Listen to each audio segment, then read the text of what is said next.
पूरा रोकड़ा दोगे? चलेगा ना? हाँ चलेगा।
ये ना कोई, मुझे दही नहीं पसंद।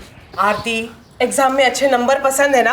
ये आई, अब तो ये खाने से आ जाएंगे। कब कब हर चीज में उल्टे सवाल करती है। ये ना कोई, मुझे लेट हो रहा है। फिर बाबा तुझे छोड़ देंगे। ना को, मैं फ्रेंड्स के साथ जा रही हूँ। ठीक है, अच्छे से लिखना।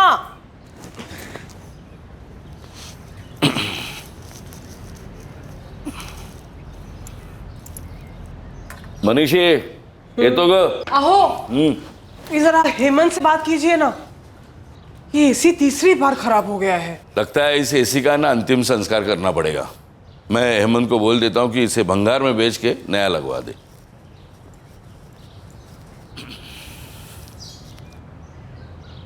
मनोज, चल मेरे साथ चल। अरे दुकान में चल, कुछ सीखेगा। बाबा मैं दोपहर को आता हूँ डब्बा लेकर।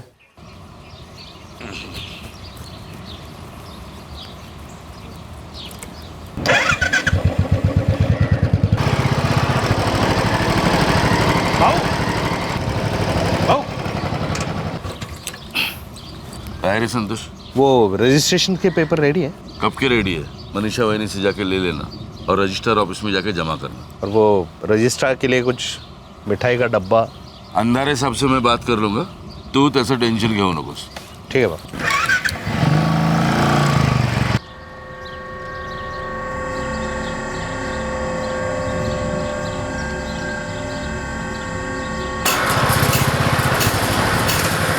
भाऊ राम राम भाऊ। नमस्कार भाऊ।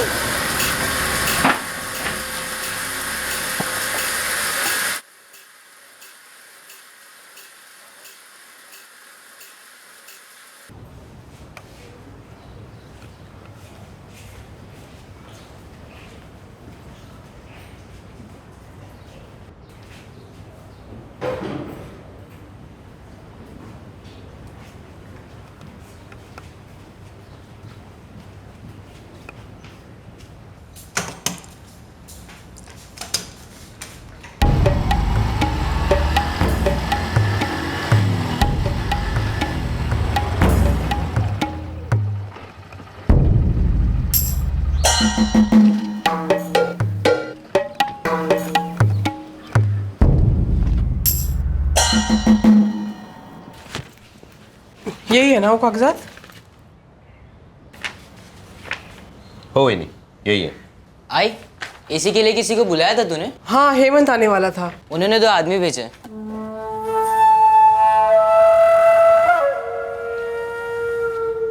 हेमंत आने वाला था, वो क्यों नहीं आया? ताई, हेमंत दादा को अर्जेंट में एक साइट पे जाना पड़ा। हम उनके वर्कशॉप में काम करते हैं। अच्छा ठीक है, एसी उस बेडरूम में है, जाकर देख लो। अरे मनोज, घर में दूध खत्म हो गया है बेटा, ले आना कितना लाऊं? 1 लीटर।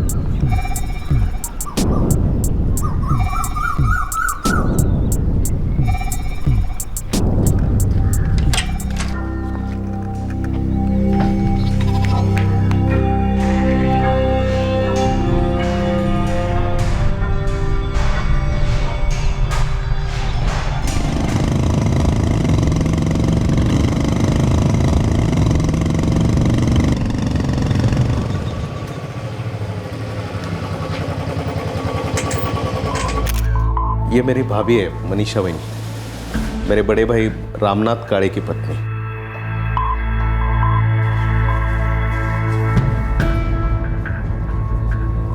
रामनाथ काळे, आपकी बीवी मर चुकी है। पता है, किसी ने फोन किया था।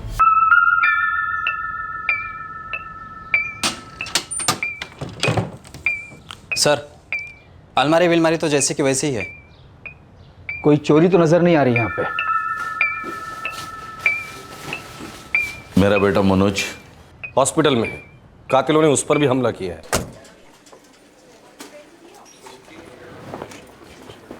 छोटे बड़े पकड़कर 10 टांके लगे हैं, but now he is out of danger. बात कर सकती हूँ उससे? थोड़ा रुक जाइए, बहुत रो रहा है, शॉक में है इस वक्त।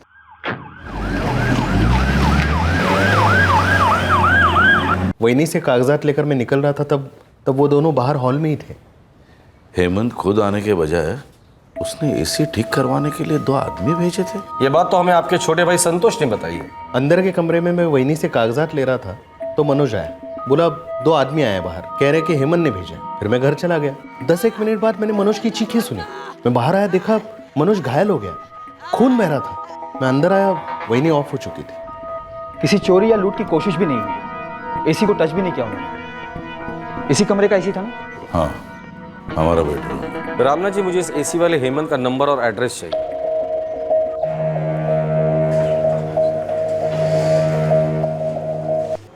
सर, मनोज काड़े शॉक में है, उसे सेडेट किया गया है। एक कांस्टेबल वार्ड के बाहर लगा दो। बच्चे ने कातिलों के चेहरे देखे हुए, वो लोग उसे रास्ते से हटाने की कोशिश कर सकते हैं। Okay sir. सर, ना ही कोई चोरी हुई ना लूटपाट, सिर्फ मर्डर। मनोज की मां मनीषा का मर्डर और मनोज पर हमला हुआ है। लगता है दोनों कातिल मर्डर करने के इरादे से ही आए थे। और काय बोलते हैं साहब, मेरे यहाँ से 2 लोग गए थे एसी रिपेयर करने रामनाथ भाऊ के घर पे। उन दोनों ने बताया था कि वो दोनों तुम्हारे वर्कशॉप से आए। लेकिन साहब, रामनाथ भाऊ का काम हमेशा मैं खुद ही करता हूँ, तो मैं किसी और को क्यों भेजूंगा? और मुझे तो मालूम ही नहीं था कि उनका एसी खराब हुआ है। मतलब रामनाथ काड़े के घर से तुम्हें कोई फोन आया ही नहीं था? नहीं साहब, मुझे कोई फोन नहीं आया एसी रिपेयर को लेकर।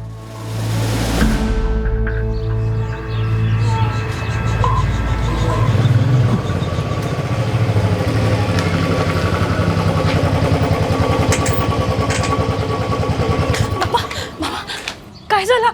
आई कुठे आहे? तेरी आई मर गई। नहीं, नहीं तेरे आई को किसी ने मार डाला। नहीं बाबा, आप झूठ बोल रहे हो। मैंने मानती, मुझे आई को देखना, मुझे आई से मिलना है बाबा। भाई, आई को देखना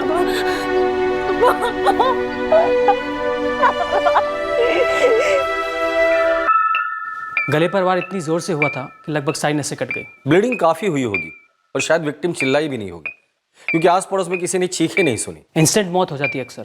वैसे विक्टिम का बेटा कैसा है? आउट ऑफ डेंजर, अब वार्ड में शिफ्ट किया है उसे। पर अजीब बात यह है कि घर से एक पैसा भी चोरी नहीं हुआ है। सर, एक और अजीब बात हुई है। वो एसी रिपेयर करने वाला हेमंत कह रहा था कि उसने रामनाथ काड़े के घर किसी को भेजा ही नहीं था। वो तो ये भी कह रहा था कि उसे मालूम ही नहीं था कि रामनाथ काड़े के एसी में कोई प्रॉब्लम हुई है। ये कैसे हो सकता है राणे? तुम्हारी आई नहीं रही।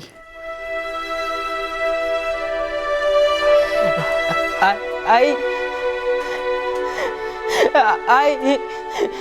देखो, हिम्मत रखो और हमें बताओ कि क्या हुआ था, कैसे हुआ। मेरी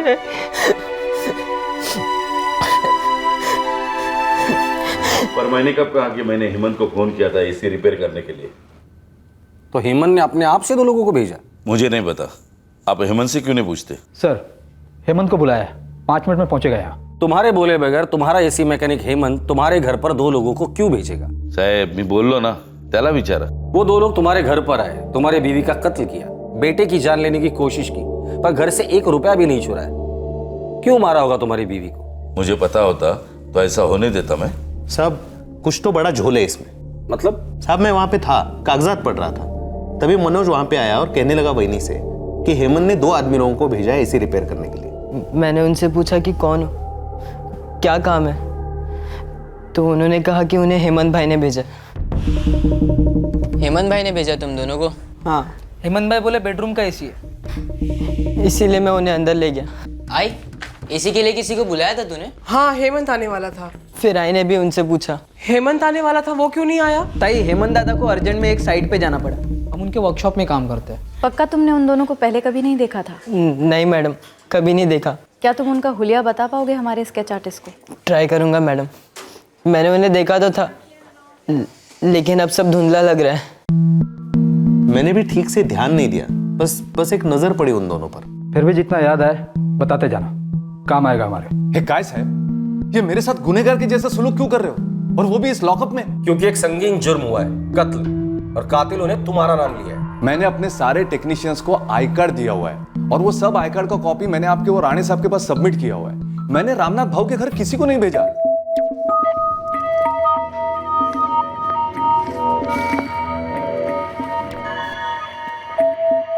नहीं, इनमें से तो कोई नहीं लग रहा है।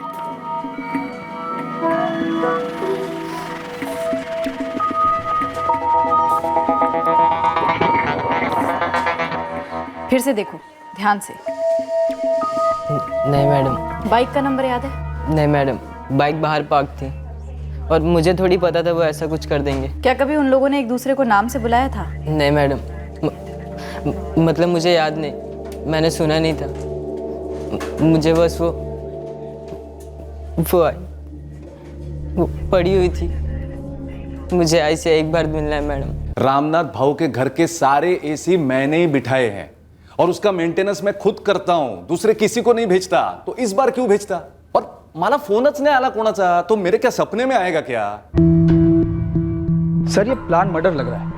मनीषा काले ने अपने पति रामनाथ को बेडरूम का एसी ठीक कराने को बोला था, और इस बात को आड़ में रखकर 2 हत्यारों को भेज दिया गया। मर्डर के अलावा उन दोनों ने किसी चीज को छुआ तक नहीं।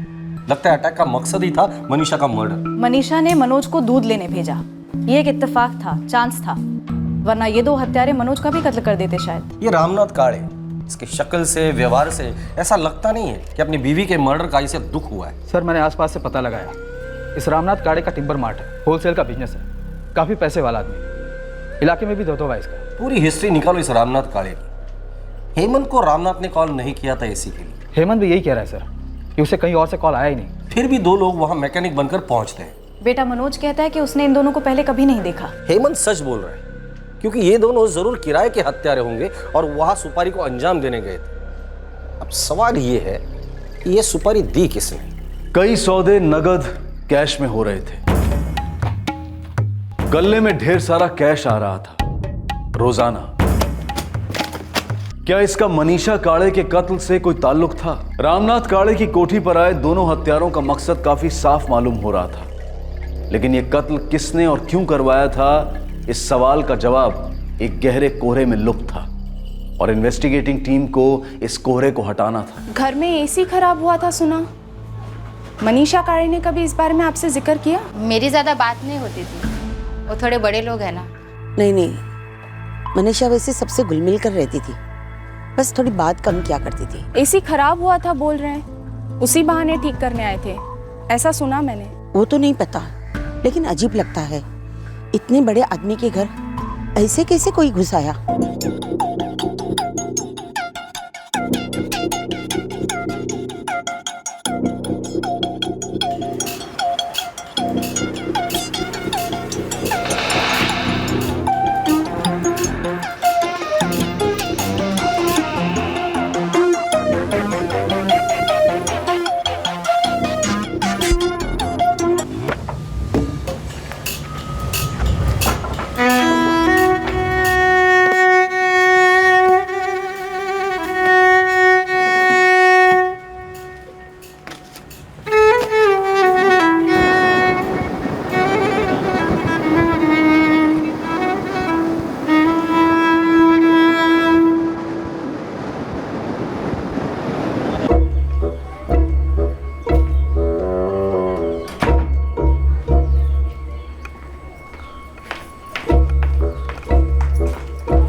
मैं कॉलेज जा रही हूँ। संभल के जाना।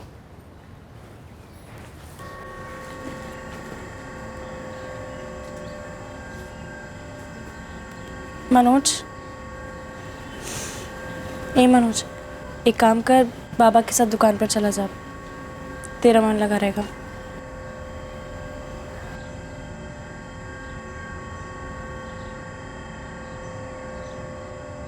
मैडम बात की पड़ोसियों से, लेकिन एसी खराब होने वाली बात तो मनीषा ने किसी से की ही नहीं। शारदा, कोई ना कोई तो जानता था कि उनके बेडरूम का एसी खराब है। इसी जानकारी का फायदा उठाकर वो हत्यारे घर में घुस पाए और कत्ल कर पाए। पर एसी वाली बात घर वालों के अलावा और कौन जान पाएगा? घर वाले, ये मनीषा और रामनाथ की बेटी आरती काले, क्या स्टोरी है इसकी? कोई बॉयफ्रेंड? ऐसे खुल्लम खुला तो कुछ नहीं है, लेकिन ये भी हो सकता है कि आई का मर्डर हुआ है तो सब दबा दबा हो। पड़ोसियों ने भी कुछ नहीं कहा वैसे। और ये रामनाथ काले? आसपास वाले लोग बोले कि कभी कभार वो काफी देर से घर आता था और कभी कभी तो आता ही नहीं था, कहीं और जाता था। वो एंगल तो अभी सामने नहीं आया मैडम। किसी और बात को लेकर पति पत्नी में झगड़े? लोग बोलते नहीं है मैडम, डरते हैं, पैसे वाला है ना।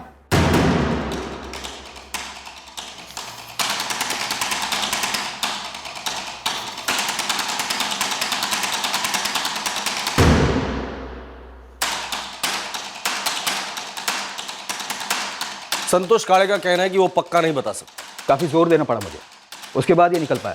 पता नहीं हमारे काम के हैं भी या नहीं। जिन हत्यारों को हम ढूंढ रहे हैं उनकी हुलिये शायद इससे अलग होंगे। एक काम करो, और थोड़ा फाइन पॉलिशिंग करो।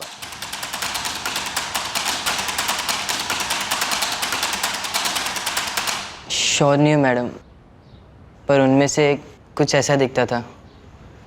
पक्का नहीं है क्योंकि सब कुछ इतने जल्दी जल्दी में हुआ।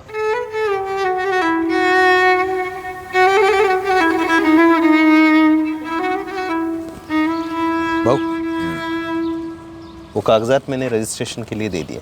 1-2 दिन में बात करता हूँ अंदारे से। भाऊ, वो पुलिस लोगों से पूछताछ कर रही है, सवाल कर रही है। काम है उनका, मर्डर केस है। लेकिन भाऊ, मुझे लग रहा है वो मुझ पर भी थोड़ा शक जैसा कुछ कर रहे हैं। उन्हें उनका काम करने दो।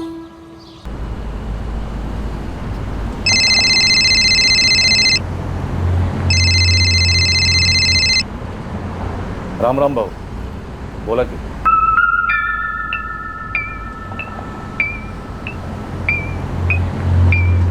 राम राम साहब। एक तो नासिक सिटी और दूसरा सिन्नर मार्केट, दोनों जगह फील्डिंग लगा दो। इसके लिए भोसले साहब 2 लेडीज है, एक है रमा पावस्कर, नासिक सिटी में धंधा करती है।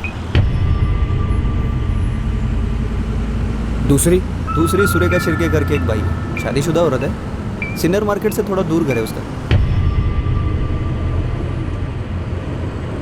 साहब ये रमा पावस्कर है नासिक वाली, ये आपके रामनाथ काली के फिक्स है। और ये जो दूसरी है सुरेखा शिर्के, उसके साथ तो सालों से चक्कर चल रहा है।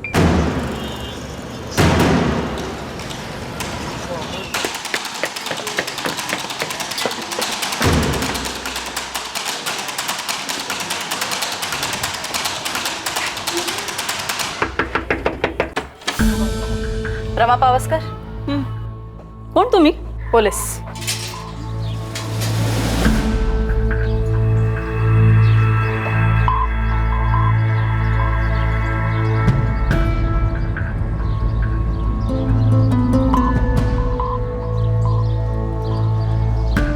सुरेखा शिर्के? होगी, क्या बात है? बात तो अब पुलिस स्टेशन में ही होगी। Police station? मैंने क्या किया है? यहाँ पर बात शुरू हुई तो तुम्हारे अफेयर की बात खुलेगी, और वो बात तुम्हारी वाट लगा सकती है सुरेखा शिर्के। क्या अफेयर? मुंह संभाल कर बात करो, मैं एक शादीशुदा शरीफ घर की औरत हूँ। अच्छा, बुला अपने पति को, सास ससुर को, जेठानी देवरानी को, फिर सबके सामने पूछती हूँ कि रामनाथ काले कौन है और तेरा क्या लगता है। काले साहब हाँ आते ना यहाँ मेरे पास। कब से? ये कोई 5-6 साल हो गए रहेंगे। यहाँ रह भी जाते थे? हाँ रह भी जाते हैं कभी कभार। तुम्हारी आखिरी बैठक कब हुई थी? कल रात को। तो मनीषा काले का मर्डर तुम्हारे काले साहब ने अकेले किया था या तुमने उनका साथ दिया था? हत्यारों के स्केच हैं, उतने सही नहीं है। लेकिन फिर भी बताओ कि इन दोनों को किसने भेजा था काड़े की कोठी पर? हे बघा मॅडम, मैं ऐसा कुछ भी नहीं करूंगी जिससे मेरे धंधे को खतरा हो. आणि तसं पण काळे साहब कोई अकेले नहीं है जो मेरे महफिल में खास है. यहाँ हर बैठने वाला खास होता है और सबका खास ख्याल रखना पड़ता है. तो इस खास ख्याल के दौरान कुछ खास बातें भी होती होंगी? हाँ होती है ना, हर महफिल में होती है. रामनाथ काड़े ने तुमसे क्या खास बात की? वही जो हर दूसरा करता है, अपने घरवाली की थोड़ी सी बुराई और मेरी ढेर सारी तारीफ. तुम पर ढेर सारे पैसे भी खर्च करते हैं? मैडम, अभी यही तो मेरे कमाने के दिन है. अभी ये कोई प्राइवेट नौकरी तो है नहीं कि जो हर साल पगार बढ़ती रहे, और ना ही सरकारी नौकरी जो बुढ़ापे के बाद वो पेंशन वगैरह दे दे. रामनाथ काड़े की पत्नी का मर्डर हुआ है, उसका बेटा बाल बाल बचा है. बुरा लगा सुन के. नहीं सच में बहुत बुरा लगा. अगर पता चला कि तू शामिल थी? नहीं पता चलेगा. देखो मैडम, और कुछ पता करना है तो पूछो, वरना माफ करो. सुरेखा शिर्के, रामनाथ काळे के घर पे जो 2 लोग गए थे वो कौन थे? मला नाही माहित. सुरेखा, रामनाथ काळे के साथ पिछले 6 साल से तुम्हारा अफेयर चल रहा है? हाँ साहब, चल रहा है, लेकिन मैं मना नहीं कर रही. और जाहिर सी बात है ये सब तुम्हारे पति के पीठ पीछे चल रहा होगा. उनको कुछ नहीं पता, मगर हम दोनों अपनी लिमिट जानते हैं. पर लिमिट तो क्रॉस हो गई है सुरेखा जी. मनीषा काळे का मर्डर हुआ है. आपके बॉयफ्रेंड रामनाथ काळे की बीवी. किसने मर्यादा पार की? सिर्फ रामनाथ ने या तुमने भी साथ दिया था उसका? मनीषा को मरवा के मेरा कुछ फायदा नहीं हो सकता, और रामनाथ जी भी ऐसा नहीं कर सकते. फिर किसने मारा? पता होता तो पहले ही बता देती ना. क्यों अफेयर के बारे में सुनती बैठती? किसी और के मुंह से सुनने में अच्छा थोड़ी ना लगता है.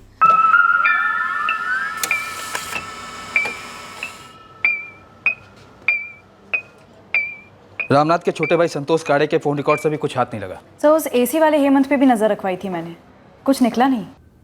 मनीषा का रामनाथ काळे के पास एसी के बारे में शिकायत करना, ठीक उसी दिन हेमंत का नाम लेकर 2 हत्यारों का वहां आना और मनीषा को मारना, तो कुछ ज्यादा ही इत्तेफाक है. सर, इस वक्त रामनाथ काड़े के खिलाफ कुछ भी नहीं है हमारे पास. और संतोष काड़े के खिलाफ भी कुछ नहीं है. शायद इस केस में, उस घर में, उन जिंदगियों में ऐसा कुछ तो है जो हमारी नजर से पूरी तरह से चूक गया है, और वो इसलिए क्योंकि वो हमसे पूरी तरह से छुपाया गया है. भाऊ, पूर्ण 4 बेटे आहेत. अरे लेकिन भाऊ, गिन तो लो. तूने दिए तो पूरे ही हो गए, नहीं हो गए तो तू भाग थोड़ी जाएगा. राम राम साहब. साहब, ये खबर आपके कितने काम की है पता नहीं. बोल फटाफट. साहब, ये मनीषा काळे मर्डर केस में बाइक इस्तेमाल हुई थी ना? हाँ, 2 लोग थे, बाइक पर आए फिर भाग निकले. इधर नासिक हाईवे को लगकर एक दिवाकर ऑटो मार्ट है, छोटा सा है. मैंने ऐसे ही बात छेड़ दी उधर सेकेंड हैंड बाइक के बारे में. आगे? तो आगे उसका मालिक है दिवाकर. बात में बोला इधर एक बंदा है ललित पवार करके, इधर ही नासिक का है. साहब, उसने पिछले 1.5 साल में 2 बाइक और एक कार खरीदी है. हाँ तो? पूरा रोकड़ा देकर 1-1 रुपया कैश. हाँ तो मनीषा मर्डर केस को लेकर खबर क्या है? साहब, मैं पहले ही बोला आपको, ये खबर आपके कितने काम की है पता नहीं. ठीक है भोसले, तू कोशिश करते रहे.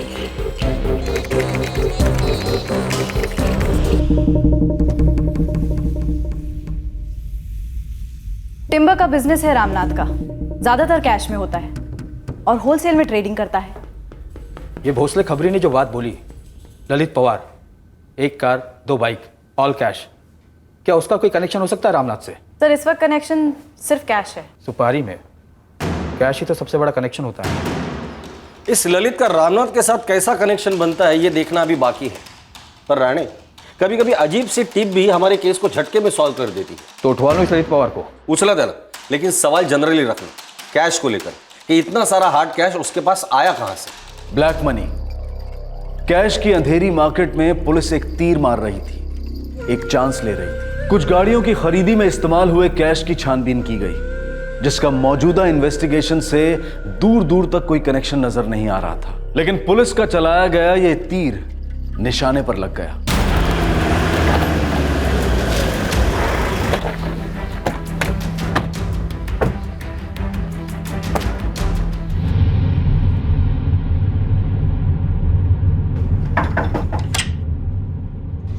ये गाड़ी किसकी है? ही गाडी माझी आहे साहेब. कधी घेतली? साहब, हो गए 9-1 महीने. सुना दिवाकर को पूरा कैश दिया तूने? हो साहब, दिया. सुना इसके पहले तो किराए की गाड़ी चलाता था, Nashik Shirdi up down private taxi. हो मॅडम. बरोबर। और तूने इतना सारा कैश इकट्ठा किया कि फुल कैश में गाड़ी खरीदी? सेकंड हैंड है साहब, बाबा के नाम पे लिए। अच्छा, तेरे बाबा ऐसा क्या बिजनेस करते कि उनके पास इतना कैश रेडी पड़ा था? नहीं नहीं, बाबा के सिर्फ नाम पे लिए, कैश तो मैंने ही भरी है। आसमान से गिरा? क्योंकि तेरे सेठ ने तुझे लोन वोन तो दिया नहीं, पूछा हमने। दरअसल साहब मुझे पैसे मिले। मिले हुआ था? सड़क पे पड़े मिले थे? नहीं, किसी ने दे दिए, एक दोस्त ने। ललित पवार नाम क्या है इस दोस्त का? क्या क्या बोला तू? किसने कैश दिया था तुझे?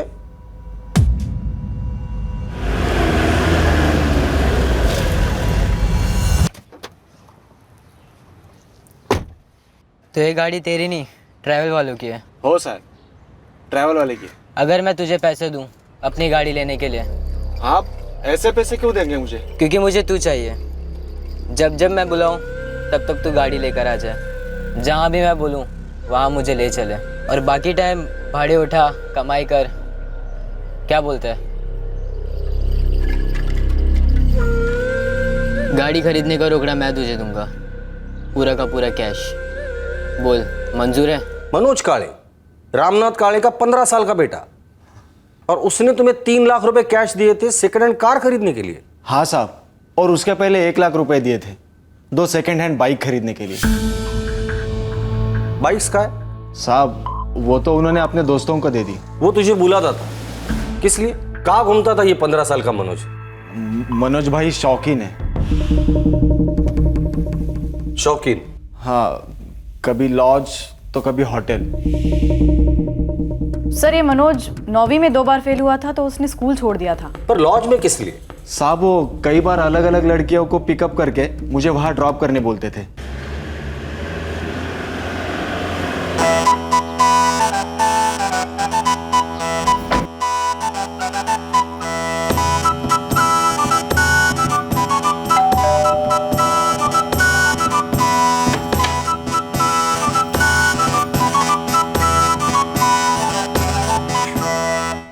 कैसी लग रही है मैं इस ड्रेस में?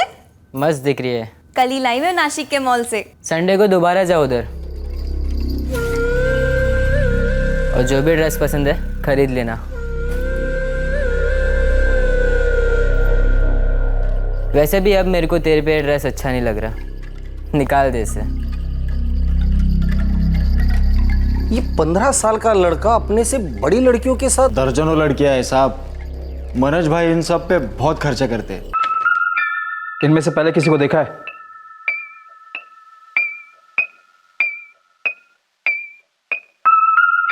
ये जाना पहचाना सा लगता है।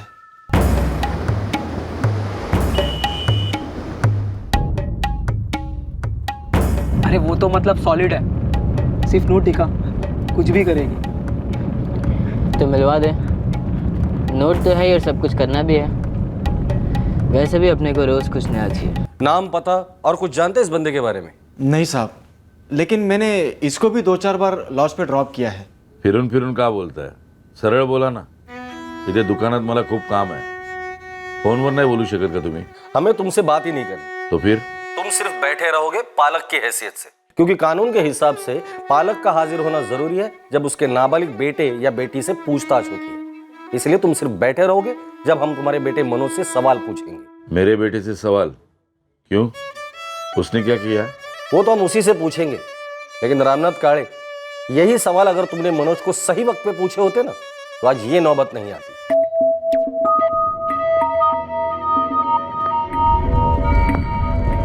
और क्या पूछना है मुझसे? वो 2 लड़के जो आपके घर आए थे, आपकी पत्नी का कत्ल किया, उनका नाम, नंबर और पता चाहिए हमें। अरे मैं इन्हें जानता ही नहीं तो बताऊंगा कैसे? बताया तो था आपको। मुझे और मेरे बेटे को पुलिस स्टेशन क्यों ले जा रहे हो? हमारे साथ चलिए तो सही, सब कुछ पता चल जाएगा।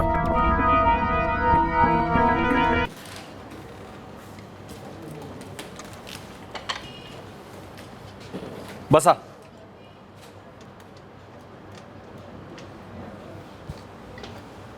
मनोज, ललित को तो तुम जानते ही हो। इसने हमें बताया कि जिस आदमी की स्केच हमने तुम्हारे संतोष काका के कहने पर बनाई थी, उसे तुम पहचानते हो। ये नहीं सर, मैं इसे नहीं जानता। पर हम तुम्हें जान गए मनोज।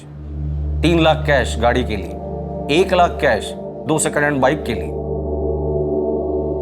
नूरी लॉज, खुशबू होटल, हफ्ते में 1-2 बार लड़कियों पर हजारों खर्च, कैश। अरे मनोज, सच है ये? तुम्हारे कॉल रिकॉर्ड हमारे पास है। उन दोनों को तो हम जैसे भी ढूंढ ही लेंगे। बेहतर यही होगा कि तुम सच बोल दो। मनीषी, ये तो आहो, ये जरा हेमंत से बात कीजिए ना। ये एसी तीसरी बार खराब हो गया है। लगता है इस एसी का ना अंतिम संस्कार करना पड़ेगा। मैं हेमंत को बोलता हूँ इसे भंगार में बेच के नया लगवा दे।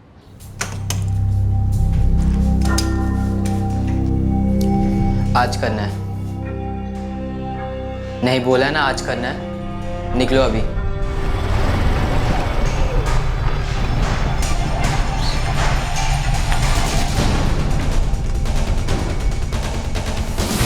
चलो।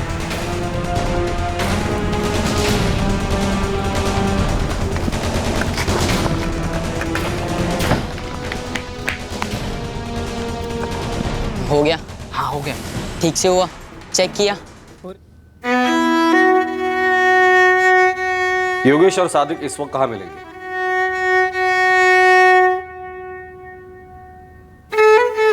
बताओ मनोज, क्यों किया ये सब? क्यों मारा है को मनोज? कशाला? बाबा, आज खाने में कोंबड़ी और सुबह की सब्जी है। हाथ धोले, दोनों मिलके खाते। नहीं बाबा, मैं घर से खाकर आया हूँ। अब खा लीजिए, मैं यही वेट करता हूँ।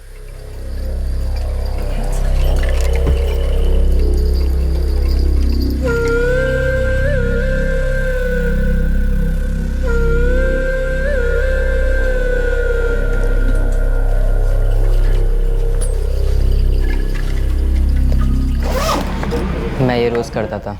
बाबा को डब्बा दिया, गले पर बैठा और 2-3 बंडल निकाल लिया। बाबा को कभी पता नहीं चलता था, लेकिन एक दिन आई को मालूम पड़ गया। मनोज, ये ले, बाबा का डब्बा रेडी है। ले जा जल्दी, गरम गरम। बाबा को बोलना आज कोलंबी का कालवन बनाया है और पापड़ी की सब्जी। जा ले जा जल्दी। आई, अभी टाइम है, जाता हूँ 10 मिनट में। सुन, डब्बा तेरे बैग में रख रही हूँ।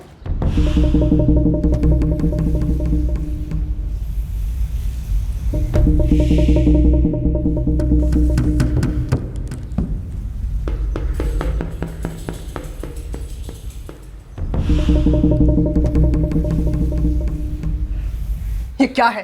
क्या है ये? तेरे बैग में इतने सारे पैसे कहां से आए? तूने बाबा के गले में से चुराए? चोरी करता है, चोरी करता है तू? तुझे बाबा ने येऊ त्याच सांगते त्यांना। नहीं आई, नहीं बाबा ने सांगू नको। नहीं, माफ कर दे आई, माफ कर दे। तू पहले मुझे बता कि तू इन पैसों का क्या करता है? कुछ नहीं आई। मनोज, मैंने पूछा तू इन पैसों का क्या करता है? आगे से कभी नहीं करूंगा आई, तेरी शपथ। पैर पड़ता हूँ आई, पैर पड़ता हूँ। तेरे बाबा का सारा धंधा रोकड़े में चलता है। उनके पास गिनने तक की फुर्सत नहीं होती, इसलिए कोई भरोसे वाला चाहिए होता है हाथ बटाने के लिए। इसलिए सारा काम तुझे सिखा रहे हैं। और तू चोरी करता है, जबकि कल सब कुछ तेरा ही होने वाला है। तब क्या करेगा? 1 हफ्ते में सब कुछ उड़ा देगा। हाँ, माफ कर दे, आगे से कभी ऐसा नहीं करूंगा आई। तू ये सारे के सारे पैसे आज अभी गले में वापस रखेगा। हाँ हाँ रखूंगा। आइंदा कभी गले के पैसों को छुएगा? कभी नहीं आई, कभी नहीं। मनोज, मैं रोज के रोज तेरी बैग चेक करूंगी। रोज चेक करना, आगे से कभी नहीं करूंगा ऐसा। देखती हूँ। तू इस बार बाबा को तो नहीं बताएगी ना? ए मनोज, एक 20,000 चाहिए थे, दे ना। बाद में, अभी नहीं है। भाव क्या खा रहे? दे ना, अर्जेंट है। अरे बोला ना अभी नहीं है। चिल्ला क्यों रहा है बे? तूने जब जब कुछ भी मांगा है मुझसे, मैंने हर चीज के लिए हाँ कहा है ना, और वो भी स्माइल के साथ। देख, अब ज्यादा नाटक मत कर, वरना अगली बार भी नहीं दूंगा, समझी?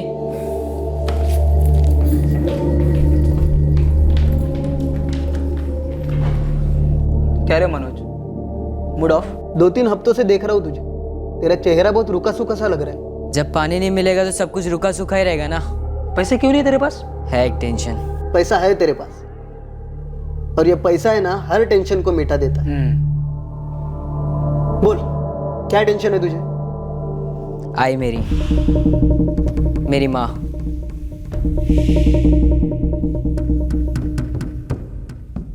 अपनी माँ का खून करने के लिए तुमने योगेश और सादिक को कितने पैसे ऑफर किए थे? 4 लाख, जो तुम इन दोनों को मर्डर के बाद देने वाले थे। हाँ।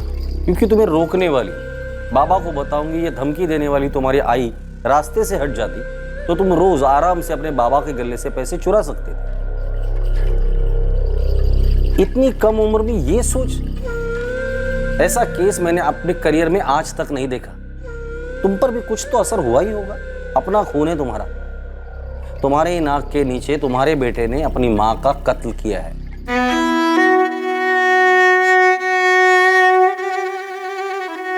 किराए के हत्यारे सादिक मिर्जा और योगेश वाघमरे गिरफ्तार किए गए।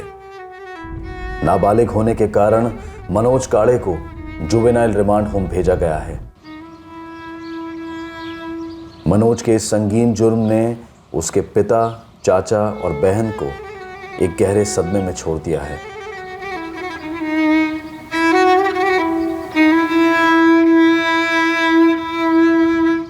सादिक और योगेश को आईपीसी की धारा 302 के तहत हत्या के लिए, धारा 451 के तहत गुनाह करने के लिए किसी के घर में घुसने के लिए और धारा 120 के तहत क्रिमिनल कॉन्स्पिरेसी के लिए गिरफ्तार कर जुडिशियल कस्टडी में भेज दिया गया है। इस केस की इन्वेस्टिगेशन से जुड़े सभी लोग स्तब्ध रह गए। एक 15 साल का बालक अपने पिता के गले से कैश चुराकर एक अय्याशी भरी दोहरी जिंदगी बसर कर रहा था, और जब उसकी सगी मां द्वारा उसकी चोरी पकड़ी गई तब उसने बड़ी निर्दयता से अपनी मां का ही कत्ल करवा दिया। आजकल जरूरतों से ज्यादा हासिल करने की चाहत दुनिया का दस्तूर बन चुकी है, और उपभोग की अनगिनत चीजें इतने आकर्षक और इतने आसान तरीके से उनके इर्द गिर्द मंडराई जाती हैं कि इसके लिए सिर्फ इंसान के लालच को दोष देना जायज नहीं होगा। तो फिर दोष का ज्यादा भार किसको जाना चाहिए? हम सिर्फ उम्मीद कर सकते हैं और खुद उदाहरण बन सकते हैं एक सुनहरी कहावत का, सादा जीवन उच्च विचार। ये बेहद जरूरी है कि हम अपने आप को और अपनी आने वाली पीढ़ियों को इस तेजी से बढ़ते कंज्यूमरिज्म यानी कि उपभोगवाद से बचाएं। मनोज इस वक्त बेल पर बाहर है, जो खुद उसके पिता रामनाथ ने करवाई। पापा, बड़ी मुश्किल से मुझे इस कॉलेज में एडमिशन मिल रहा है। मैंने फॉर्म भी भर दिया है। मैं सब कुछ अच्छे से मैनेज कर लूँगा। प्लीज़ रोकिए मत ना पापा, जाने दीजिए ना प्लीज़। खुद उठता नहीं है, एक अंडा तक उबालने नहीं आता और बोल रहा है सब कुछ मैनेज कर लूँगा। मम्मी, जाने के पहले आपसे क्रैश कोर्स ले लूँगा बस। अरुण बेटा, तो यही कॉलेज में एडमिशन ले ले। अपने नूरगढ़ में भी तो एक इंजीनियरिंग कॉलेज है। पापा, नूरगढ़ LP इंजीनियरिंग कॉलेज हरिद्वार, वहाँ एडमिशन मिल रही है मुझे। वो कॉलेज इस कॉलेज से मच बेटर है। मम्मी, उसकी रैंकिंग वे अबव है। जो भी है, मैं तुझे वहाँ हॉस्टल में अकेले नहीं रहने दूंगी, कह देती हूँ। हाँ मम्मी, आपके डर का कोई लॉजिक नहीं है। इस हिसाब से तो मुझे गांव से ही बाहर नहीं जाना चाहिए। ऐसा नहीं है रे, बस तू थोड़ा सा बड़ा हो जाए, उसके बाद जहाँ जाना है जाना। पापा, 19 साल का हो गया हूँ, अब इससे ज़्यादा और क्या बड़ा हो जाऊँ? और कितना भी बड़ा हो गया, आपके और मम्मी के लिए तो हमेशा बच्चा ही रहूँगा ना। पापा प्लीज़, मेरा करियर, मेरा फ्यूचर इस कॉलेज से जुड़ा है। प्लीज़ जाने दीजिए ना। आप दोनों यूं ही डर रहे हो। जब तक ये बाहर निकलेगा नहीं तो सीखेगा कैसे? और 1 महीने में डब्बू से डब्बू बच्चे सही हो जाते हैं हॉस्टल में। और हम तो खैर स्मार्ट है। विकी, मम्मी, पापा देखो, हम दोनों में से अरुण हमेशा पढ़ाई में स्मार्ट रहा है। हमेशा स्कूल में फर्स्ट या सेकेंड ही आता था, और LP इंजीनियरिंग कॉलेज जहाँ पढ़ने जा रहा है, टॉप का कॉलेज। आप ही मेरे सच्चे भाई हो। सच्चे भाई के बच्चे? भैया को पहले से पटा के रखा है ना? पटाया नहीं मम्मी, सिर्फ समझाया है। भैया ने सारी डिटेल्स देख ली इंटरनेट पे, हॉस्टल कैसा है, कॉलेज कैसा है, सब कुछ हो गया है। हाँ पापा, कोई दिक्कत नहीं होगी। मैं खुद जाकर इसे सेटल कराऊंगा और टाइम टू टाइम खबर भी लूंगा। विकी, लेकिन अभी भी ये बच्चा है। पापा, यहाँ की बात अलग है। हम सब यहाँ हैं इसलिए प्रोटेक्टेड रहा है। जब ये हॉस्टल में अकेला रहेगा ना तो अपने आप इंडिपेंडेंट बन जाएगा। प्लीज़ पापा, हाँ बोल दीजिए ना प्लीज़।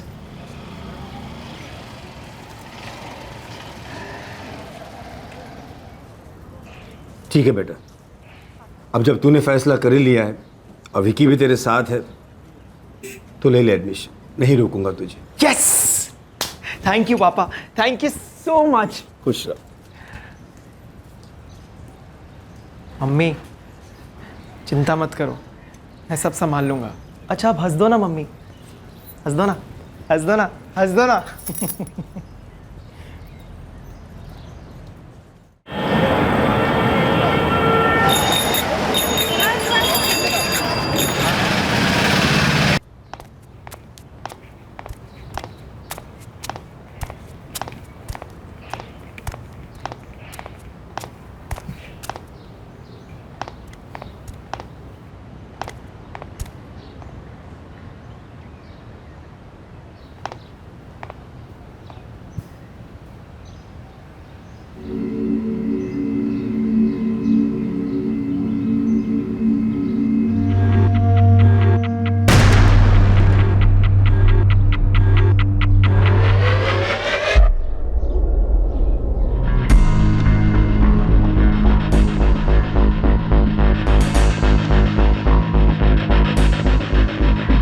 अरुण गुप्ता नाम है सर, MBA का स्टूडेंट था।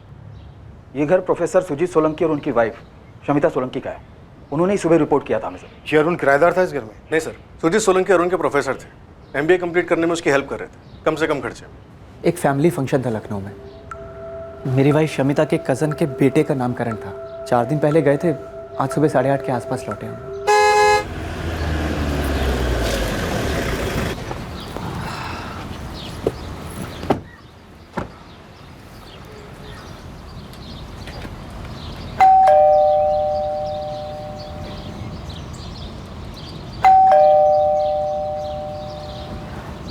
टाइम क्या हुआ है? 8:30 बजे। तो 8:30 बजे तक तो अरुण उठ जाता है ना। The number you have called is currently switched off. उसका फ़ोन तो स्विच ऑफ आ रहा है। फिर मैंने शमिता से घर की चाबी ली और दरवाज़ा खोला।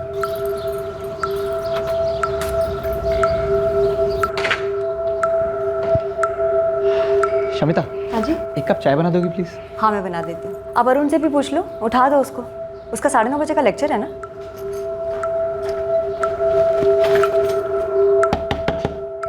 अरुण, अरुण,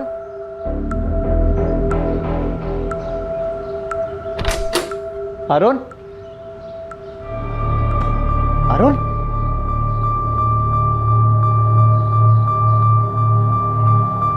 शमिता! फिर तुरंत आपको फोन किया सर। बेड के नीचे बॉडी आपको नजर नहीं आई? जी नहीं, बॉडी हमने डिस्कवर की। प्रोफेसर साहब ने कहा कि वो दोबारा कमरे में गई नहीं। ये लड़का अरुण गुप्ता कहाँ से बिलोंग करता था? नूरगढ़, जिला मेरठ। इसकी फैमिली भी वहीं रहती है? जी, घर में पेरेंट्स हैं और साथ में एक बड़ा भाई भी। आपने उन्हें इन्फॉर्म कर दिया? अभी तक कुछ नहीं किया, हम लोग वैसे ही इतने शौक में थे। उनका नंबर तो होगा ही आपके पास, प्लीज़ इन्फॉर्म कर दीजिए। जी, उसके बड़े भाई विक्रम का नंबर है।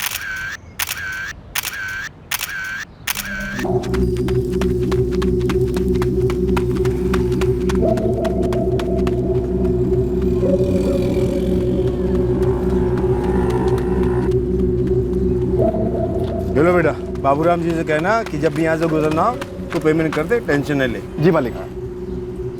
क्या बात है विकी? हरिद्वार से फोन आया था। क्या अरुण का फोन था? पैसे वैसे चाहिए उसे? प्रोफेसर सुजीत का फोन आया था। क्या बात है विकी, इतना परेशान क्यों है? विकी, पापा मैंने मम्मी को भी कुछ नहीं बताया अभी तक। हरिद्वार में सब ठीक तो है ना बेटा? पापा अरुण। क्या हुआ अरुण को? सब ठीक तो है ना बेटा? तो कुछ बोलता क्यों नहीं विकी? क्या हुआ अरुण को? सर पर जो जख्म है वो बियर बोतल के इम्पैक्ट से हुआ है। कुछ कांच के टुकड़े स्कल में लॉन्च थे, वो रिट्रीव हुए हैं। Brain haemorrhage? हेवी ब्लीडिंग हुई है, लेकिन मौत सफोकेशन से हुई है। गला घोंट दिया गया।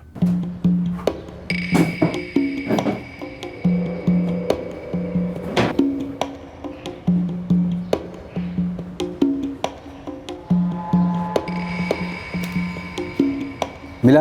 हर कोना छान मारा, फिर भी नहीं मिला। सर, अरुण का फ़ोन कमरे में नहीं है। अरुण का नंबर देंगी प्लीज़? अरुण के फैमिली को इन्फॉर्म कर दिया, वो लोग तुरंत निकलने वाले हैं यहाँ के लिए। ये अरुण का नंबर। ये टॉवल इस्तेमाल हुआ होगा विक्टिम का गला घोंटने में, और मौत तकरीबन बॉडी यहाँ लाए जाने के 10 से 11 घंटे पहले हुई होगी। 10 से 11 घंटे पहले मतलब कल 6 दिसंबर को रात 11 और 12 के बीच, राइट? करेक्ट। ये लड़का अरुण गुप्ता मेरठ के पास नूरगढ़ का रहने वाला था। हरिद्वार में MBA कर रहा था। अरुण को मैं 4 साल से जानता हूँ। जब से वो LP कॉलेज में ज्वाइन हुआ तब से। मैं LP कॉलेज में सिविल इंजीनियरिंग पढ़ाता हूँ। अरुण मेरे बेस्ट स्टूडेंट्स में से एक था। दरअसल मैंने उसे इनकरेज किया था कि वो इंजीनियरिंग के बाद MBA करे। थोड़ी बहुत हेल्प भी की थी उसकी। आप लोग फैमिली फंक्शन के लिए लखनऊ गए थे 2 दिसंबर को? जी। तो 2 दिसंबर से लेकर 6 दिसंबर तक अरुण यहाँ घर पे अकेला था या फिर उसके साथ कोई और भी था, या घर में किसी और का आना जाना? जी नहीं। हमारी एक नौकरानी है शांति, लेकिन अभी वो छुट्टी लेके गांव गई हुई है।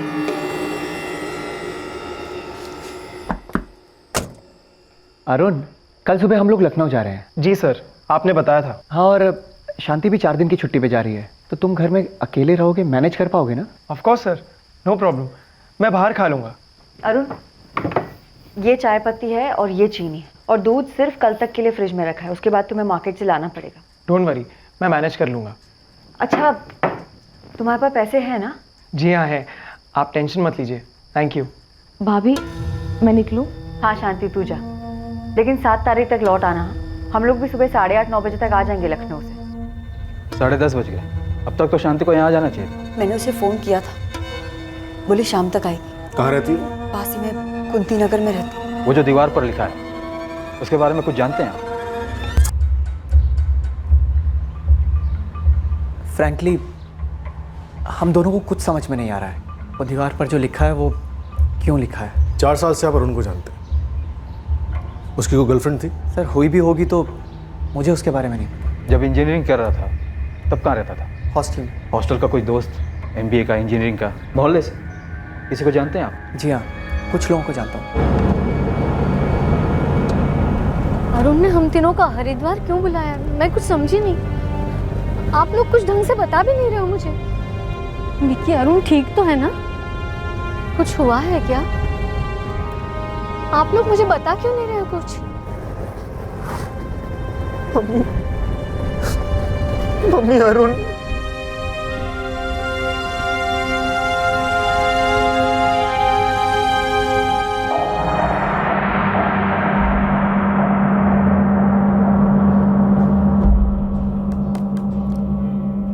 रिवेंज किलिंग का केस लगता है। पार्ट टाइम MBA और पार्ट टाइम जॉब कर रहा था ये लड़का अरुण।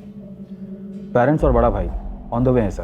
पोस्टमार्टम रिपोर्ट के हिसाब से मर्डर कल रात 11 और 12 के बीच हुआ। ब्लड स्ट्रीम में अल्कोहल पाई गई है और पेट में अनडाइजेस्ट खाना। और घर में जो ये सारी चीज़ें मिली हैं, इनके हिसाब से तो यही लगता है कि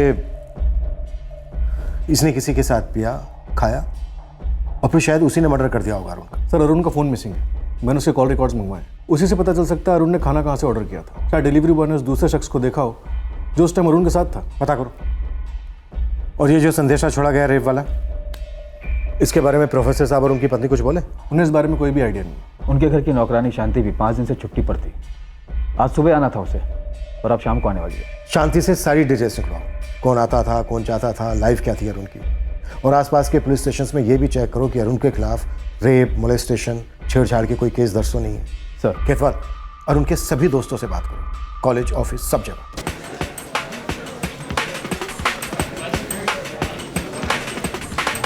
अरुण का कोई लड़की वाला चक्कर? नो सर, हमने तो कभी कॉलेज में सुना ही नहीं। हर प्रोफेसर हमेशा अरुण गुप्ता की मिसाल देता है। टॉपर जो था। अच्छा, तुम लोग अरुण के जूनियर्स हो, करंट स्टूडेंट्स हो। अरुण के क्लासमेट्स कहाँ मिलेंगे? और हॉस्टल में उसका रूममेट कौन था? करण था ना सर, बेस्ट फ्रेंड भी और रूममेट भी। कहाँ मिलेगा ये करण? यही हरिद्वार में सर, एक सिविल इंजीनियरिंग फॉर्म ज्वाइन की थी उसने। उसका कोई नंबर है तुम्हारे पास? हेलो, करण रावत जी। मैं सब इंस्पेक्टर खेतवाल बोल रहा हूँ, रतन विहार पुलिस थाने से। जी बोलिए। अरुण गुप्ता को तुम अच्छे से जानते हो? मेरा कॉलेज का बेस्ट फ्रेंड है सर, हॉस्टल में भी मेरा रूममेट था। क्या बात है सर? अरुण अब इस दुनिया में नहीं रहा, इज डेड। क्या क्या बोल रहे हैं आप? कैसे, कब? मुझे तुमसे अरुण के बारे में बहुत ही अर्जेंट बात करनी है। तुम इस वक्त कहाँ पे हो? सर, मैं इस वक्त राय वाला साइड पर हूँ। तुम जल्द से जल्द कब तक आ सकते हो? मैं अभी निकलता हूँ सर, पर आप मुझे बताएंगे ये सब कैसे हुआ और कब हुआ? नाम है अरुण गुप्ता, उम्र 23 साल। उसका फोटो भेजा है, रिकॉर्ड चेक करो। 23 साल का अरुण गुप्ता है। इसके खिलाफ कोई रेप या अटेम्प्ट टू रेप की कंप्लेन है आपके थाने में? हाँ। कोई पेंडिंग केस है? 4 साल से हरिद्वार में है। हर पेंडिंग केस, बेल केस सब चेक कर लो, कुछ भी छूटना नहीं चाहिए।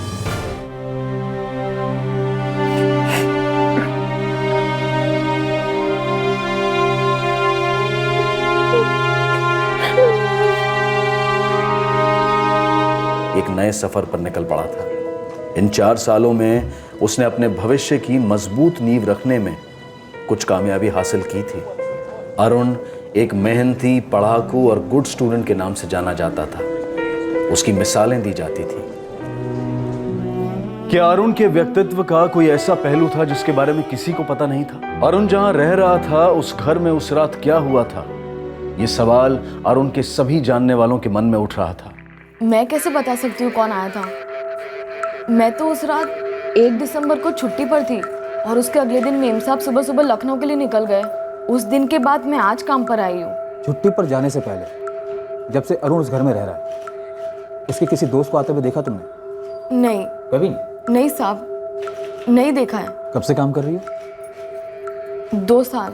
करण भी मेरा स्टूडेंट था, अच्छा स्टूडेंट था अरुण की तरह। 5 और 6 दिसंबर के बीच की रात अरुण के साथ कोई था, ड्रिंक्स ली गई, खाना खाया गया और उसके बाद अरुण का मर्डर हो जाता। मुझे तो पता भी नहीं था कि अरुण पीता है। मतलब अरुण ने इससे पहले कभी भी घर पर ड्रिंक्स नहीं ली? हमारे घर पर कभी नहीं। अगर हॉस्टल में कभी लियो तो बात अलग है। दीवार पर ये रेप वेप के बारे में लिखा जाना इतना घिनौना और भद्दा है कि ये सब कुछ हम अरुण के साथ रिलेट नहीं कर पा रहे। अच्छा, अरुण कभी किसी फ्रेंड को घर पे लेके आया? कोई भी लड़का या लड़की? सर 6 महीने से हमारे साथ रह रहा था। इस दौरान मैंने तो कभी नहीं देखा। अच्छा लड़का था अरुण, काम भी करता था, पढ़ाई भी करता था। मम्मी का रोना रोक ही नहीं रहा है। लाडला था अरुण उनका। पापा मम्मी को संभालने की कोशिश कर रहे हैं। सर ये नामुमकिन है। ये कोई साजिश है अरुण को बदनाम करने की। कौन बदनाम करना चाह रहा होगा अरुण को, वो भी अरुण के जाने के बाद? तुम्हें शक है किसी पर? मुझे नहीं पता सर, पर होगा उसके दोस्तों में से कोई। कौन सा दोस्त?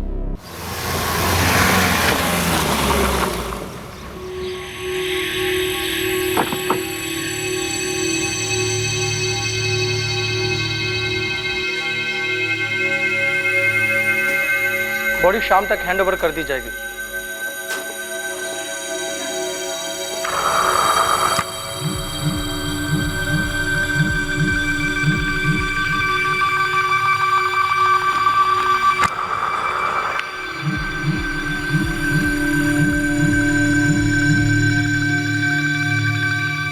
ये सब कैसे हुआ सर?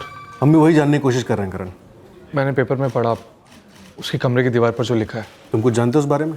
सर अरुण ऐसा नहीं कर सकता। नहीं मतलब आप हमें यह बताने की कोशिश कर रहे हैं कि हम अपने बच्चे को जानते नहीं थे। अब आपसे जानेंगे कि वो क्या कर सकता था और क्या नहीं। मेरा इंटेंशन आपको हर्ट करने का बिल्कुल नहीं था। मैं एक सीधा सा सवाल आपसे पूछ रहा हूँ कि क्या उसका कभी गांव में कुछ हुआ था? कोई दुश्मनी, दोस्त तो उसके रहे होंगे। 12वीं तक तो वो गांव में ही था ना। गांव में कभी किसी के साथ कुछ हुआ था? प्लीज याद कीजिए। अरुण की कोई गर्लफ्रेंड नहीं थी सर। तुम्हारी कोई बहन है? नहीं सर। और सर अरुण ऐसा लड़का नहीं था जो किसी लड़की के साथ। वो किसी लड़की के साथ का तो अभी पता नहीं, लेकिन उसके साथ कोई था। अरुण के कॉल रिकॉर्ड्स अभी तक आए नहीं है, पर इतना श्योर है कि वो जो कोई भी था या थी, अरुण के बहुत करीबी था। ड्रिंक्स लिए गए, खाना खाया गया और उसके बाद आराम से उसका मर्डर कर दिया गया। कौन हो सकता है वो करण? मैं तो नहीं था सर। और कौन हो सकता है? मुझे इस टाइम कुछ नहीं सोच रहा सर।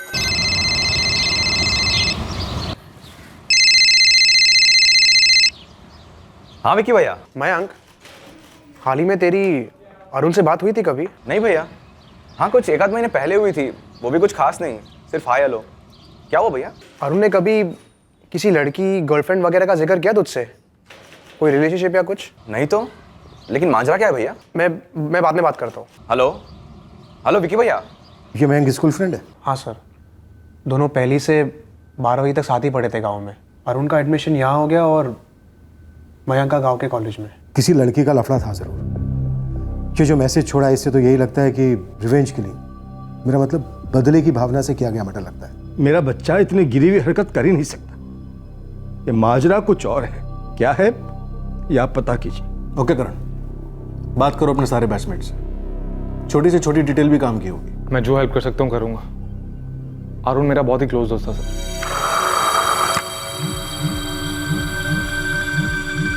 हरिद्वार के सारे पुलिस स्टेशन, नूरगढ़ स्टेशन, हर जगह के रिकॉर्ड चेक किए मैंने, पर अरुण के खिलाफ कोई कंप्लेन या केस नहीं है। ये भी तो हो सकता है कि अरुण का किसी लड़की के साथ कुछ हुआ हो और पुलिस कंप्लेंट फाइल ना हुई हो। उस लड़की ने अपने लोगों को बताया और उन्होंने अपना बदला ले लिया हो। फिर लड़की ने जिससे भी शिकायत की होगी वो अरुण के बहुत करीब का रहा होगा, क्योंकि उस रात दोनों साथ में पी रहे थे।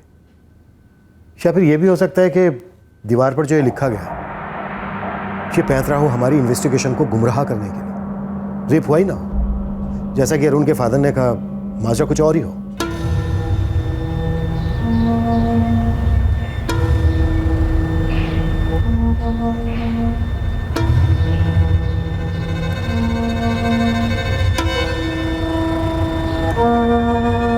प्रोफेसर सुजीत और उनकी पत्नी शमिता दोनों बड़े दिल वाले, इतनी हेल्प कर रहे थे अरुण की, जो अरुण को अपने घर में रहने दिया, अच्छे से देखभाल की उसकी। कहीं ऐसा तो नहीं है कि इस अच्छाई में कोई खटास आ गई हो? मतलब शमिता? कहीं ऐसा तो नहीं कि अरुण ने कोई लकीर पार की हो और जो कुछ भी हुआ होगा वो घर के भीतर घर वालों के बीच हुआ हो?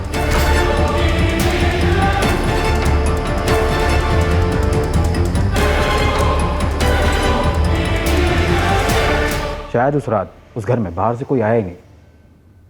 तो फिर वो जो खाना ऑर्डर किया गया था उसका क्या? डब्बे थे और उन पर किसी रेस्टोरेंट की मार्किंग नहीं थी। हमारी टीम स्कैनिंग कर रही है इलाके के सारे रेस्टोरेंट और ढाबों की, पर ऐसा कोई रेस्टोरेंट सामने नहीं आया जहां से प्रोफेसर के घर पार्सल भेजा गया हो। तो फिर सुजीत और शमिता अगली सुबह लखनऊ से आए ही नहीं होंगे। मेरा मतलब वो कहीं गए ही नहीं होंगे। सर वो हम बैक चेक कर सकते हैं। पता करो लखनऊ में इनके किसी रिश्तेदार के यहाँ कोई नामकरण था भी या नहीं, और अगर था तो ये वहाँ पर गए भी थे या नहीं गए थे, और गए थे तो वहाँ से कब निकले? Right sir. और इनकी वो नौकरानी शांति, क्या ये वाकई में छुट्टी पर थी या इसे छुट्टी पर जाने के लिए कहा गया, या फिर ये भी कहीं नहीं गई, वहीं थी? इस सब में ये भी शामिल।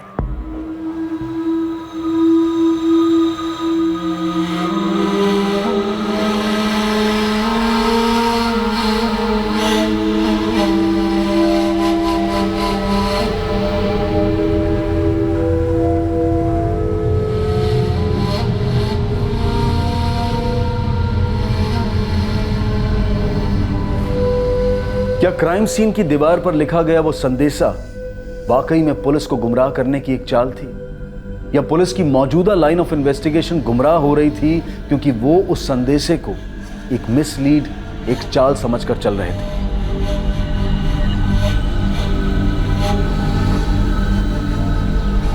ये कैसा अजीब सा सवाल है सर? सीधा सवाल है चरण जी। आपके पड़ोस में एक 23 साल के नौजवान का भयंकर कत्ल हुआ है। सवाल जैसा भी लगे जवाब दीजिए। आपके इस सवाल का क्या जवाब दें हम सर, क्योंकि पिछले इतने सालों में प्रोफेसर साहब और शमिता जी के बीच ऊंची आवाज में बात भी नहीं सुनी है।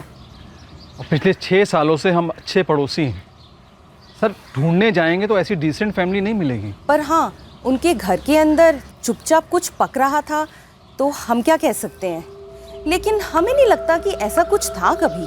अंदर मतलब हमारे घर के अंदर? आपका सवाल क्या है, क्लियरली पूछेंगे आप? शमिता जी मैं क्लियरली पूछ रहा हूँ, क्या ये सारी कहानी मनगढ़ंत है? अरुण का मर्डर हुआ है सर। लाश मनगढ़ंत कैसे हो सकती है? बोल क्या रहे हैं आप? जी मैं सब इंस्पेक्टर खेतवाल बोल रहा हूँ। आप शमिता सुजीत सोलंकी के चचेरे भाई हैं? श्रीकांत जी, आप बता सकते हैं कि शमिता जी से आप आखिरी बार कब और कहाँ मिले थे?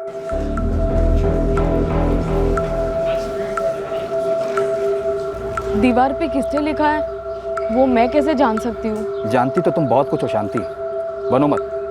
2 साल से काम कर रही हो, इस घर में रहने वालों की नस नस से वाकिफ हो तुम। दिन में काफ़ी टाइम घर में ही काम करती हो ना तुम? करती हूँ साहब, पर डरो मत। मैं ये नहीं कह रहा कि तुमने कुछ किया, किसी और ने किया, पर शायद तुम कुछ जानती हो। जो कुछ भी जानती हो साफ साफ बता दो। शांति, तुमने खुद छुट्टी ली थी या तुम्हारी शमिता भाभी ने तुम्हें छुट्टी पर जाने को कहा था? छुट्टी मैंने खुद से ली थी। मैंने शमिता भाभी से बात भी की थी। क्यों गोल गोल सर्कल में बात कर रहे हैं आप? मैं आपका हिंट अच्छी तरह समझ रही हूँ। आप यही कहना चाहते हैं ना कि अरुण की और मेरे बीच अफेयर था और ये बात मेरे पति को पता चल गई, इसलिए गुस्से में आकर मेरे पति ने अरुण का मर्डर कर दिया और अब मैं अपने पति को बचाने की कोशिश कर रही हूँ। यस, मिसेस शमिता सोलंकी, क्या सब कुछ ऐसा ही है?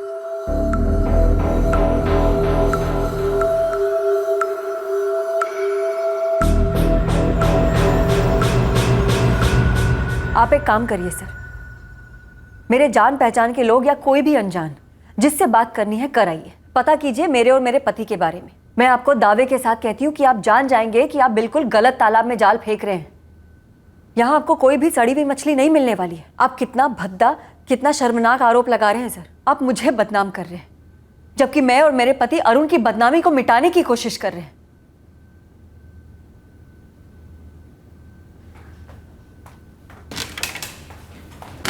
सर, प्रोफेसर और शमिता दोनों लखनऊ में नामकरण के लिए गए थे।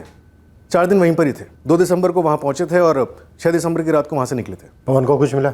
अभी तक तो कुछ नहीं सर। तो फिर उस रात वाकई में कोई बाहर से अंदर आया था, क्योंकि अंदर की बात तो नहीं थी। नहीं पापा, किसी लड़की का जिक्र तक नहीं हुआ कभी।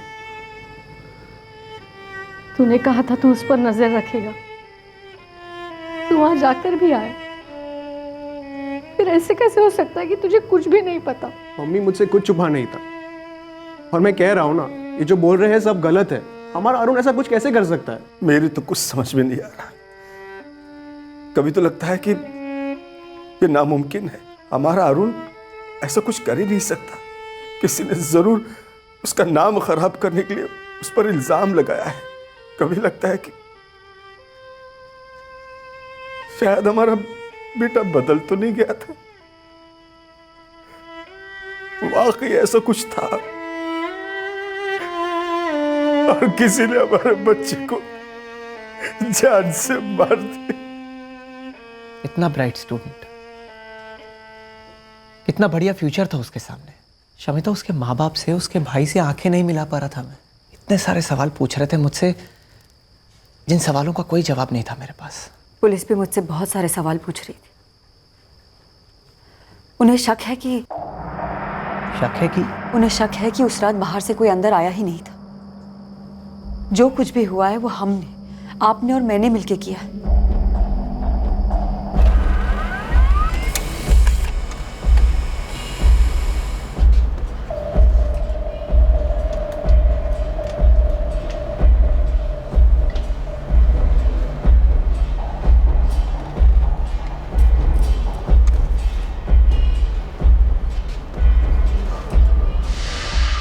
सर, अरुण के दोस्त करण के फोन रिकॉर्ड्स एकदम क्लीन है। कत्ल की रात वो अपनी साइड रायवाला पे था। शमिता और प्रोफेसर सुजीत के भी रिकॉर्ड्स में ऐसा कुछ है नहीं। और अरुण के फोन रिकॉर्ड से भी कुछ नहीं मिला? नो सर, किसी भी रेस्टोरेंट को कोई भी कॉल नहीं किया गया। फ्रेंड्स के कॉल? 1 महीने से तो कोई नहीं। उसके पहले करण और उसके गांव का दोस्त मयंक और कुछ दोस्तों के कॉल्स थे, पर कत्ल की रात और उसके कुछ दिन पहले तक कोई कॉल्स नहीं। किसी लड़की का कॉल नहीं? कॉलेज से या फिर कहीं और से? No sir. तो फिर कौन है वो लड़की जिसके रेप के बदले में अरुण को मार डाला गया?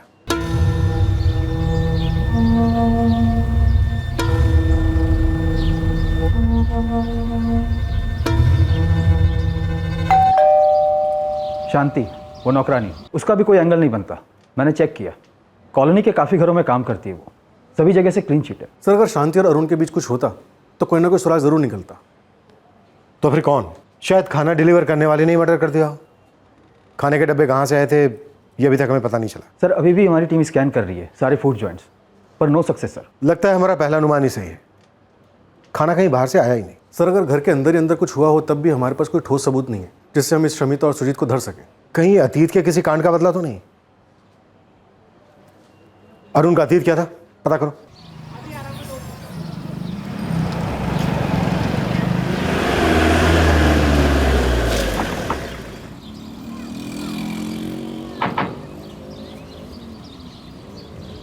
स्कूल में नहीं सर, स्कूल में ऐसा कुछ नहीं हुआ था। स्कूल में नहीं तो गांव में कुछ? काफ़ी अच्छे दोस्त थे तुम उसके, एक दूसरे के साथ सारे राज भी शेयर करते होगे। बताओ मैम, स्कूल में, गांव में या हरिद्वार में कोई ऐसा किस्सा है जो हमें मालूम होना चाहिए? आप जैसा सोच रहे ऐसा कुछ नहीं है, और अगर होता तो अरुण मुझे ज़रूर बताता, कम से कम जब तक यहाँ था तब तक। हाँ, अगर वहाँ जाकर कॉलेज में कुछ हुआ हो तो हो सकता है उसने मुझसे छुपाया हो, लेकिन सर अरुण ऐसा कभी नहीं कर सकता। ये बात मैं आपको दावे के साथ कह सकता हूँ। कोई है जो उसे फंसाने की कोशिश कर रहा है। बात कुछ और है और हो कुछ और रहा है। तुम्हारी कोई बहन है? नहीं सर। सर, कहीं वाकई में कोई और माजरा तो नहीं है? अगर हो भी तो क्या माजरा हो सकता है पवन? अरुण MBA कर रहा था, एक पार्ट टाइम जॉब कर रहा था। चलो माना वो दीवार पर की गई लिखाई एक चाल थी, लेकिन क्या छुपाने के लिए चली गई होगी वो चाल? अच्छा खासा अपना फ्यूचर बना रहा था वो लड़का।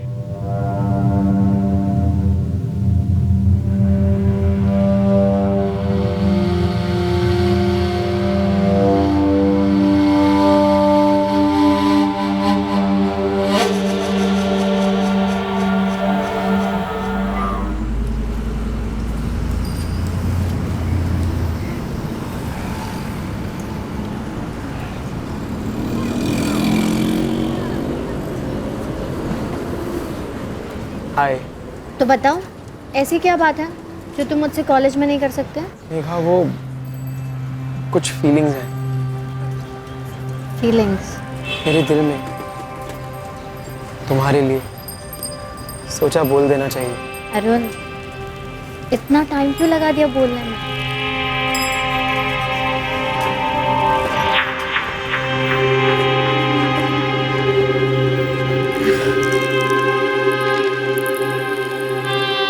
हुआ क्या था ये मेघा को पता था या नहीं, ये किसी को नहीं पता, लेकिन मेघा ने सामने आकर कुछ नहीं बताया। ये एक एंगल था जो पुलिस को कहीं और से तब पता चला जब उन्हें इस केस में पहला ब्रेक थ्रू मिला।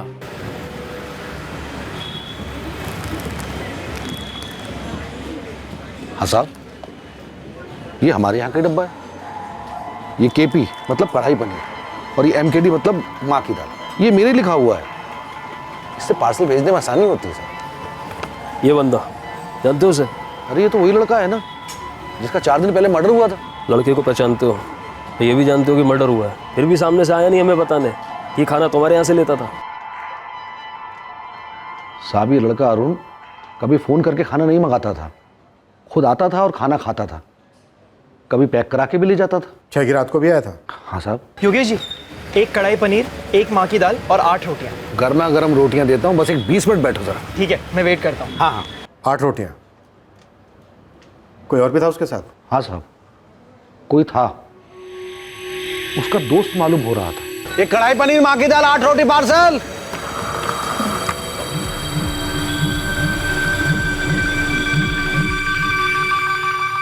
ये था? ये तो करण है साहब, अरुण के कॉलेज का दोस्त। ये भी ढाबे पे आया करता था, लेकिन उस दिन ये नहीं था। ये तो प्रोफेसर साहब हैं, ये भी नहीं थे साहब। तो फिर कौन योगेश? कौन था उस रात उसके साथ? ये तो नहीं था।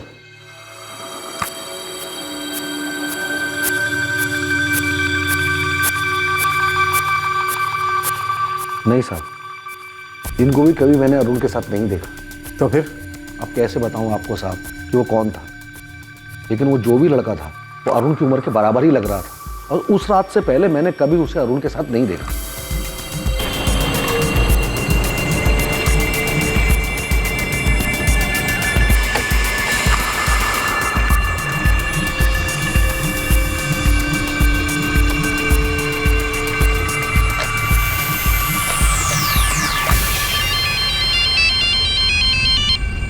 हाँ पवन, कुछ मिला? मिल गया, लग गया निशान।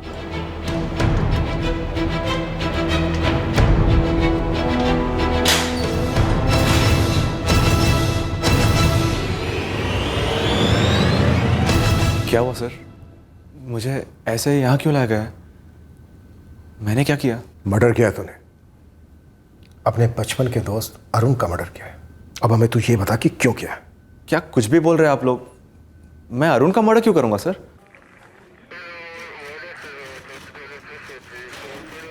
उस रात अरुण के साथ यही लड़का था, लेकिन इसका नाम अब नहीं मालूम मुझे। कोई नहीं, हमें मालूम है। ये कढ़ाई पनीर, माँ की दाल, 8 रोटी पार्सल। सुन, मैं क्या कह रहा हूँ, 2 बियर भी ले लेते हैं, फिर तुझे एक न्यूज़ भी देनी है। कैसी न्यूज़? अरे यार, बियर पीते पीते बताऊंगा ना, डबल मजा। अच्छे से पूछा तुझसे, इज्जत के साथ, कि अरुण से आखिरी बार तू कब मिला था? क्या बोला तूने? 1 महीने पहले, जबकि 6 दिसंबर को तू उसके साथ था। तूने उसके साथ बियर पी, खाना खाया और फिर उसका कत्ल कर दिया। अब तू हमें सिर्फ ये बता कि तूने ऐसा क्यों किया, माजरा क्या था? देख बेटा मयंक, अब तेरी पोल खुल चुकी है। तेरे कॉल रिकॉर्ड्स बताते हैं कि 6 दिसंबर को तू हरिद्वार में था। एक ढाबे वाला आई विटनेस भी है, और खुद तेरे माँ बाप ने बोला कि 6 दिसंबर को तू हरिद्वार आया था। अब बोल, ऐसे ही बोलेगा या पहले पिटेगा और फिर बोलेगा?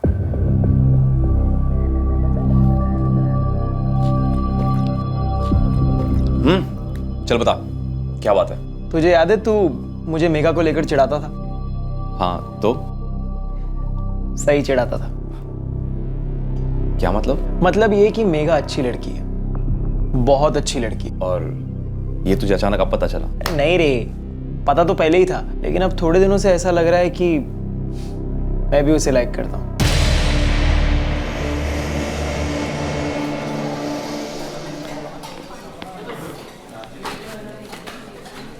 सो सॉरी यार, लाइब्रेरी में अटक गया था। कोई बात नहीं, बैठ। और बता, बाकी सब ठीक? First class. तू सुना? अरुण, अच्छा हुआ तुम मुझे यहाँ मिल गए, मुझे तुम्हारे नोट्स लौटाने थे। एंड हाँ, थैंक यू सो मच, तुम्हारे नोट्स ने तो मेरी ज़िंदगी बचा ली। ये लो। अरे नहीं नहीं यार, थैंक यू किस बात का। अच्छा मेघा, ये मेरा दोस्त मयंक है। मयंक, मेघा। हाय मयंक। हाय मेघा। अच्छा मेघा, बाय बाय, फिर मिलते हैं। ठीक है, बाय। एकदम से भाई क्यों बोला? वो वेट करी थी तो उसे बैठने बोलेगा। अरे नहीं नहीं, ऐसी कोई बात नहीं। अबे हाँ, वो वैसा वाला लुक दे रही थी। ऐसा वाला? अरे क्लासमेट है यार, सिर्फ फ्रेंड है। मतलब सिर्फ फ्रेंड, गर्लफ्रेंड नहीं? अरे नहीं नहीं यार, ऐसा कुछ नहीं है। साले, तू तो हमेशा से बोलते आया कि तुम दोनों सिर्फ फ्रेंड्स हो और तुम्हारे बीच ऐसा कुछ नहीं है। पिछली बार भी जब मैंने तुझे फोन किया था तब भी मैंने तुझसे मेघा के बारे में पूछा था, और तब भी तूने मुझे यही कहा कि तुम दोनों सिर्फ फ्रेंड्स हो। अरे तब मैंने उसे प्रपोज नहीं किया था ना यार। लेकिन तूने कभी बताया नहीं तुझे प्रपोज करने वाला है। अरे यार, तो अब बता रहा हूँ। तुझे याद है जब तूने मुझे कहा था कि वो मुझे लाइक करती है? उसके बाद मुझे ऐसा रियलाइज हुआ कि शायद मैं भी उसे लाइक करता हूँ, तो कर दिया प्रपोज। और फिर क्या, वो बोली कि इतना टाइम क्यों लगा दिया प्रपोज करने में। स्माइल किया और हाथ पकड़ा तो करंट। यार बता नहीं सकता कि क्या फीलिंग है। हम दोनों की ऐसी ट्यूनिंग है ना कि बिना कुछ बोले ही सब कुछ समझ आ जाता है। वो होता है ना टेलीपैथी की तरह। बस यही न्यूज़ थी। अरुण ने कहा था कि उसे मेघा में कोई इंटरेस्ट नहीं है, और फिर मुझे बिना बोले उसने उसे प्रपोज कर दिया, जबकि मैं वेट कर रहा था मेघा को प्रपोज करने के लिए। एक दिन मैं अरुण को मिलने उसके कॉलेज गया था, उसका वेट कर रहा था कैंटीन में जब। हाय मयंक। हाय मेघा। अरुण का वेट कर रहे हो? हाँ, वो क्लास में है। वैसे तुम भी सेम क्लास में हो ना? हाँ, लेकिन मैं ना इतनी सिंसियर नहीं हूँ, मुझे बंक करके एंजॉय करने में बड़ा मजा आता है। मतलब तुम मेरी जैसी हो। मेरी और मेघा की खूब जमी, दोस्ती हुई, हमने नंबर्स भी एक्सचेंज कर लिए। मेघा और मैं फ़ोन पर भी चैट करने लगे थे। मैं रेगुलरली मेघा से मिलने यहाँ आने लगा, कुछ ज़्यादा ही रेगुलरली। तो तुझे प्यार हो गया था मेघा से? हाँ सर, अरुण को उसमें कोई इंटरेस्ट नहीं था। मैं उसे प्रपोज करने वाला था सर, तभी उस अरुण ने। यार मैं भी कितना बेवकूफ़ था, पूरे कॉलेज के वक्त समझ ही नहीं पाया कि वो भी मुझे लाइक करती है। पर कोई बात नहीं, देर है दुरुस्त है। ऐसे एक बात बताऊं, एक तरीके से ना ठीक ही हुआ। अब देखना, मेरी जॉब भी है, डेट पर लेकर जाने में भी दिक्कत नहीं होगी। और वैसे भी अब हम दोनों सीरियस हैं। क्या अबे तू कुछ बोलेगा या ऐसे ही चुप रहेगा? अगर मैं ये कहूं कि मुझे भी मेघा से प्यार है और मैं भी उसे प्रपोज करने वाला था तो मैं तुझे मार डालूंगा जान से। उस हिसाब से तो मुझे भी तुझे अब भी जान से मार देना चाहिए। ए मयंक, फालतू बात मत कर। तू क्या सच में मेघा को प्रपोज करने वाला था? उस वक्त मुझे सिर्फ इतना ही मालूम था, अरुण को मार दूंगा तो मेघा मेरी हो जाएगी। वो दीवार पे मैंने ऐसे ही लिख दिया था सर, ताकि कभी पकड़ा ना जाऊं, क्योंकि मेरी कोई बहन नहीं है। लेकिन सर मुझे ऐसा नहीं करना चाहिए था। अरुण मेरे बचपन का दोस्त था और मैंने उसी के साथ इतना गलत किया। सर प्लीज मुझे माफ कर दीजिए सर। ये माफी की दलीलें अब तू कोर्ट में देना। हम गुनहगार को पकड़कर सिर्फ कटघरे में खड़ा करते हैं। मैं सच कह रहा हूं, मुझे दिल से अपने किए पे पछतावा है सर। Sir please. अच्छी बात है तुझे पछतावा है, अब जेल में जमकर पछताना। खूब टाइम मिलेगा तुझे वहां पर, और शायद एक सीख भी मिल जाए कि किसी को रास्ते से हटाने से कोई लाइन क्लियर नहीं होती है। और रही बात मेघा की, अगर उसने अरुण को हाँ बोल दिया था तो तेरे लिए तो ना ही था ना। भूल जाता, उसे छोड़ देता। पहले था कुछ दिन दर्द के अंधेरे में, अब जिंदगी भर मायूसी के अंधेरे में रहेगा तो जिंदगी भर। सर मेघा को बुलाया है, ऑन द वे है। ये कैसे हो सकता है कि अरुण के फोन रिकॉर्ड से मेघा का नाम नहीं उभरा? सर वो लोग फोन पे बात नहीं करते थे, चैट ऐप यूज करते थे। जब तक कॉलेज में थे तो हार्डली बातें होती थी उनके बीच, वो भी आमने सामने, कैंटीन या लाइब्रेरी में। बाकी प्रपोज करने के बाद से सिर्फ चैट ऐप यूज होता था। आगे से सभी केसेस में खास करके यंगस्टर्स के केसेस में फोन रिकॉर्ड्स के साथ साथ चैट रिकॉर्ड्स भी निकलो। अगर ये हमने पहले से किया होता तो ये केस कब का क्लोज हो गया होता। तुम दोनों प्यार करते थे एक दूसरे से, अरुण का मर्डर हुआ, झूठा इल्जाम लगा उस पर, फिर भी तुम आगे नहीं आई पुलिस की हेल्प करने के लिए। मुझे कुछ समझ नहीं आ रहा था। मैं बहुत ज्यादा टूट चुकी थी और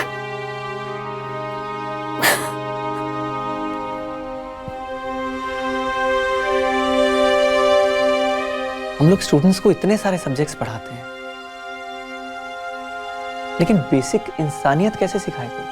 कितना अच्छा लड़का था, कितना होनहार था, मुझे यकीन ही नहीं हो रहा है सब।